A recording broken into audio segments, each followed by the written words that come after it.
السلام عليكم ورحمة الله وبركاته، متابعي قناة مطبخ رقية. كنتمنى يلقاكم هذا الفيديو في أتم الصحة والعافية. اليوم غنشارك معكم هذه الكيكة اللي كتجي طبقات لذيذة بزاف بزاف، ويمكن لكم يعني تعتمدوها في رمضان ان شاء الله. نتمنى الفيديو ديال اليوم ينال الاعجاب ديالكم. دابا بلا ما نطول عليكم ندوزو المقادير ومراحل التحضير.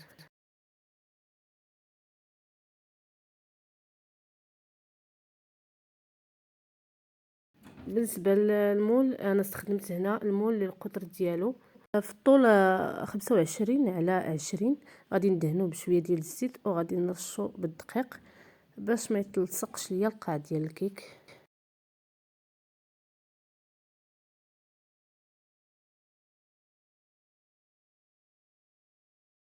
بالنسبه للطبقه الاولى ديال الكيك غادي نحتاج واحد البيضه. انا عندي هنا البيض الحجم ديالو كبير، وعندي ربع كأس ديال السكر سنيده، ربع كأس. كنحاول يعني نبين لكم المقاسات. وغادي نخلطو مزيان مزيان هاد السكر سنيده مع البيض حتى يعني كيتغير لنا اللون ديالو. كنحسو بسكر سنيده يعني دابت لينا. كنخلطو غير بهذا الضراب اليدوي على هذا الشكل. من بعد كنضيفو ربع كأس ديال الزيت. القياسات ناخذوهم بالكيسان ديال العنبه. وكنضيفو ربع كأس ديال الحليب، الحليب اللي كيكون دافئ ما يكونش بارد. وكنخلطو مزيان مزيان، وحنا غير بهذا الضراب اليدوي كنخلطو. ومن بعد كنضيفو يعني راس معلقه صغيره ديال القهوه سريعه الذوبان. كنخلطو فيها واحد شويه حتى كنحسو بها بدات كتذوب. وكنبدا باضافه الدقيق. بالنسبه لي انا الدقيق حيتاش انا درت البيض كبير، خدا ليا يعني اكثر من ربع كأس ديال الدقيق. نتوما الا كان عندكم بيض صغير ربع كأس راه كافي.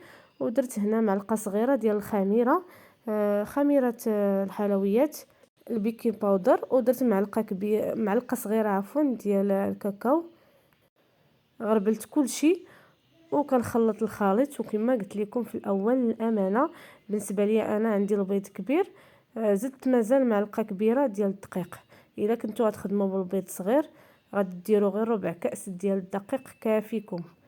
وكنخلطوا كلشي مزيان مزيان حتى كيدخل لينا الدقيق في الخليط. وكنحسوا على قوام ديال الكيك، ما كيجيش ثقيل، كيجي خفيف نوعا ما على هذا الشكل. هذا هو القوام اللي خصنا نحصلوا عليه. صافي وغادي نجيبوا المول ديالنا اللي سبق لينا ودهناه بالزيت ورشيناه بالدقيق. كنخويو المحتوى ديال الكيك ديالنا ولا ديال الخليط ديالنا في هذا المول، ونحاولوا نوزعوه مزيان مزيان على الجوانب والاطراف. وكنجيب الكركاع هكا مهرمش كنديرو من الفوق. انا مشى ليا المقطع ما عرفتش فين مشى. المهم كناخذوا الكركاع ما كنحمروه ما والو، كنحطو كنهمشوه وكنديروه هكا من الفوق على هذا الشكل.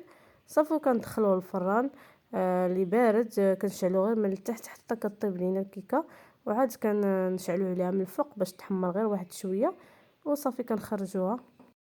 صافي من بعد ما خرجت الكيكه ديالي وطابت، عندي هنا نصف لتر ديال الحليب اللي غادي نحضروا به الطبقه الثانيه. نقصت منه نص كاس ديال العنبه ديال الحليب، غادي نخويه على الطبقه الاولى وهي باقي سخونه باش تشرب ليا داك الحليب وترطب ليا. وداك الشيء اللي بقى ليا من الحليب غادي نحضروا به الكريمه في واحد الكاسرول. غادي نديرو كما قلت لكم هذاك الشيء اللي بقى ليا من الحليب، نقصت منه غير نص كاس اللي سقيت به الطبقه الاولى. ودرت هنا 3 المعالق ديال سكر سنيده حتى 2 معالق على حسب الذوق ديالكم. ودرت هنا 3 المعالق ديال النشا. كنخلطوا كلشي على البارد وعلى نار اللي كتكون مهيله مع التحريك المستمر حتى كيعقد لينا الخليط. وكنحصلوا على قوام ديال الكريمه اللي كتكون ما كتكونش عاقده بزاف. وضفت هنا 2 معالق كبار ديال الحليب المركز المحلى. هاد الخطوه كتبقى اختياريه، الا ما كانش عندكم يمكن لكم تستغنيو عليها. واحد الساشي ديال الفاني بالنسيم. وكنحركو مزيان مزيان هذا الحليب المركز المحلى. ومن بعد كنخويو الخليط ديالنا اولا الكريمه ديالنا من فوق الكيك على هذا الشكل. ونحاولوا نقادو يعني نقادوها مزيان باش تجينا متساويه. وكندخلوها للثلاجه كنخليوها تبرد تماما حتى كتبرد وتشد في راسها. عاد كندوزو باش نحضروا الطبقه الثالثه واللي كتكون اخيره. بالنسبه للطبقه الاخيره غادي نحتاجو كاس ديال الماء، القياسات دائما ديال العنبه، ومعلقه ديال سكر سنيده، واحد الفلون بالنكهه ديال الشكلاط، وغادي نديرو معلقه صغيره ديال النشا ورص معلقه ديال القهوه سريعه الذوبان. كنخلطوا كلشي على البارد وعلى نار اللي كتكون مهيله، ومع التحريك حتى كتطلع ليا الغليه مع هذا الخليط. ملي كتطلع ليا الغليه يعني كنبقى نخلط، كنخليه واحد شويه حتى كنحس بالخليط بدا كيغلى على هذا الشكل. صافي كنطفيو عليه وكنخليوه يبرد غير واحد شويه، يعني ما كنخليوهش يبرد بزاف، غير واحد تقريبا 2 دقائق مع التحريك. صافي وكنخويوه من الفوق ديال الطبقه ديالنا الثانيه. بطبيعه الحال من بعد ما تكون بردات مزيان ودرناها في الثلاجه، يعني حتى شدت لينا الطبقه الاولى في راسها، عاد غادي نزيدوا ليها هذه الطبقه الاخيره. وما غاديش نزيدوها، ضروري نديروا هذه المعلقه حيت الخليط راه باقي سخون، يعني ماشي خليناه برد مزيان حتى شد في راسو، كنخليوه غير شويه يدفى وكنخويوه هكا من الفوق ونحاولوا نقادوها مزيان الطبقه الاخيره على هذا الشكل، ونعاودوا نرجعوها للثلاجه يعني حتى كتبرد دغيا الطبقه وكتشد في راسها. صافي وكنخرجوها وكنزينوها، وبالنسبه للتزيين كيبقى اختياري. صافي من بعد ما خرجتها وشدت في راسها على هذا الشكل غادي نحاولوا نقطعوها هكا القطع وغادي نزينوها بالقرقاع. انا درت هكا القرقاع هرمشته وزينت هكا من الفوق، ويمكن لكم تزينوا بالشكلاط محكوك ولا اي حاجه متوفره عندكم يمكن لكم تزينوا بها.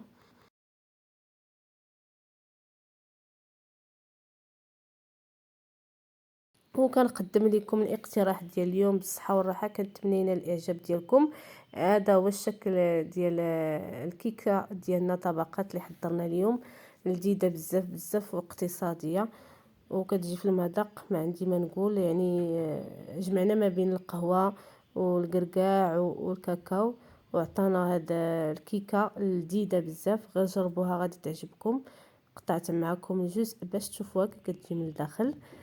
دابا وصلت للنهايه ديال الفيديو، كنتمنى يعجبكم الاقتراح ديال اليوم وتفاعلوا معاه، وما تنساونيش من لايك الا كان عجبكم الفيديو، وما تنساوش البارطاج القناه ان شاء الله باش تعم الفائده وتكبر القناه. علاش لا؟ دابا خليتكم في امان الله وبسلام عليكم حتى الفيديو الجاي ان شاء الله، وحتى الاقتراح الجاي ان شاء الله.